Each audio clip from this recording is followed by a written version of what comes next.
नमस्कार, मैं हूं चंदन स्वप्निल। आज से हम इस चैनल पर एक नई सीरीज शुरू करने जा रहे हैं। इस सीरीज में हम आपको हमारे पटियाला शहर के बहुत नामचीन वास्तुशास्त्री हैं, इंजीनियर नरेश कुमार जी, उनसे मिलवाएंगे और इसे हम एक सीरीज के रूप में चलाएंगे। इसे सीरीज के रूप में चलाने के पीछे हमारा मकसद ये है कि इस आपने अक्सर देखा होगा कि आपको कुछ ना कुछ समस्याएं, चाहे घरेलू हो, पारिवारिक हो, या आपके कामकाज से संबंधित हों, या आपके व्यवसाय से संबंधित हों, कुछ ना कुछ ऐसी आती रहती हैं जिससे आपको दिक्कतें महसूस होती हैं। तो उन दिक्कतों का समाधान करने के लिए हम आपको नरेश जी से मिलवाने जा रहे हैं।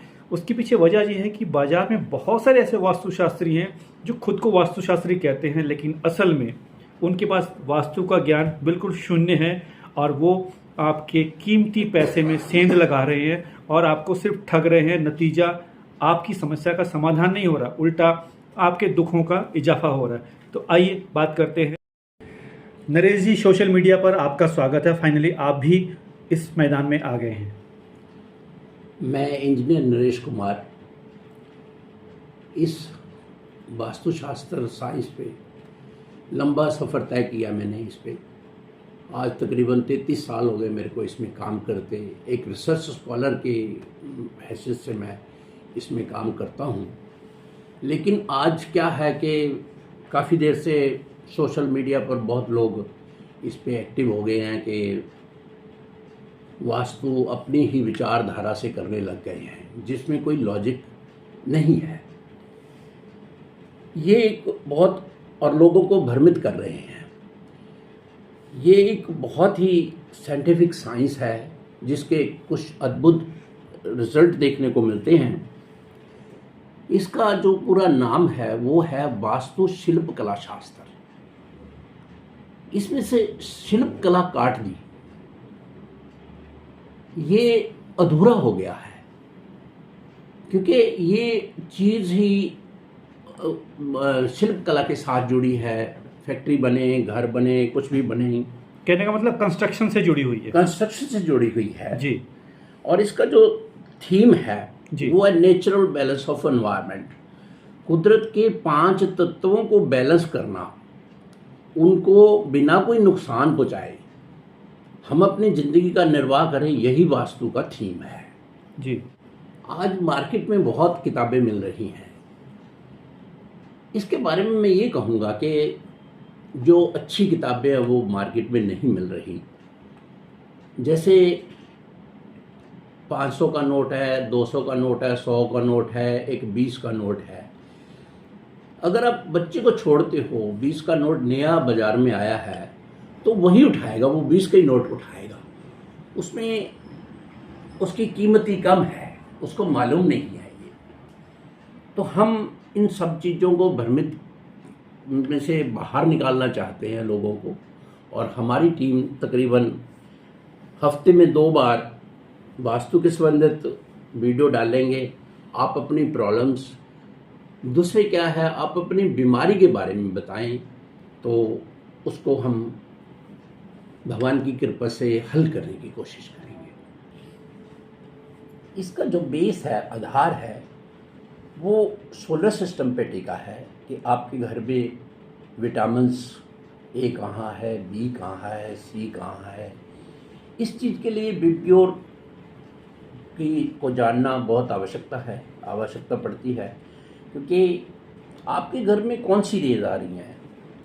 इंफ्रारेड रेज आ रही हैं, अल्ट्रावायलेट रेज आ रही हैं, बाकी तो इसकी बहुत लंबी सीरी है। अल्फ़ा रेज है, बीटा रेज है, गामा रेज है, और उसके बाद तो फिर इसका आपकी किचन में कहाँ आ रही है वो मेन बात है। इसके बाद मैग्नेटिक फील्ड है नॉर्थ पोल साउथ पोल की तरफ, तो वो आपकी बोन्स को प्रभावित करती हैं चीज़ें। एयर सर्कुलेशन है, जैसे पंजाब का जो हमारा प्रोडक्टिव एयर है वो north west to south east है, पूरा अच्छा ज़्यादा चलता है। वही आप शिमला में जाएं तो उसका जो सर्कुलेशन है वो अलग हो जाता है। मद्रास में जाएंगे तो और हो जाता है। अगर आप पोरबंदर की तरफ जाते हैं तो कुछ और हो जाता है। इसके बाद आता है कि भी चांद हमारी ज़िंदगी में बहुत काम करता है। आपको माफ़ करना सिखा देता है। पूर्णमासी की लाइट पड़ती है आपके या अमावस की, ये बात देखने वाले होती है। अगर पूर्णमासी की रेस हम ज़्यादा लेते हैं तो उस घर में सर्कुलेशन भी ठीक रहता है। इसके बाद आती है ग्रेविटी। ड्यू टू ग्रेविटी ही पैरालिसिस होते हैं, तो उससे सारा बच सकते हैं। ये कोई आज की साइंस नहीं है, इसको तो हज़ारों साल हो गए हैं बने हुए, समाज में चलता था। लेकिन ये राजा महाराजाओं का ही काम था। जो किले बनते थे वो ऐसे ही बनते थे। फॉर एग्ज़ाम्पल वो बाहर की तरफ तालाब बनाते थे। हमारे जैसे 70 डिग्री पे रेज आती हैं वो 20 डिग्री पे रिफ्लेक्ट करते थे, और किले के ऊपर छत पे वो शीशा लगाते थे। वो ऐसे करके सारे के सारे जो रेस थे वो अंदर लेके जाते थे। फिर फर्श पे भी आपको कोई अच्छा खासा चमकीला फर्श मिलता था काफ़ी दूर जाके। तो वो अपनी डिग्री सारी की सारी कैलकुलेट करके वो किले बनाते थे कि भी धूप जो है पीछे तक जा सके।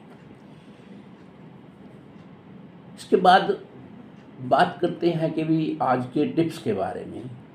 जैसे हमारे एक परंपरा है कि भी दहलीज जरूर धोनी है। ये हमारे संत महात्मा सब लोग बोलते हैं कि भी दहलीज जरूर धोनी है, लेकिन इससे मैं ज़्यादा सहमत नहीं हूँ। क्योंकि जो नॉर्थ ईस्ट, किसी का द्वार जो है वो नॉर्थ ईस्ट की तरफ है, ईस्ट की तरफ है, किसी का साउथ ईस्ट की तरफ है, किसी का साउथ वेस्ट की तरफ है।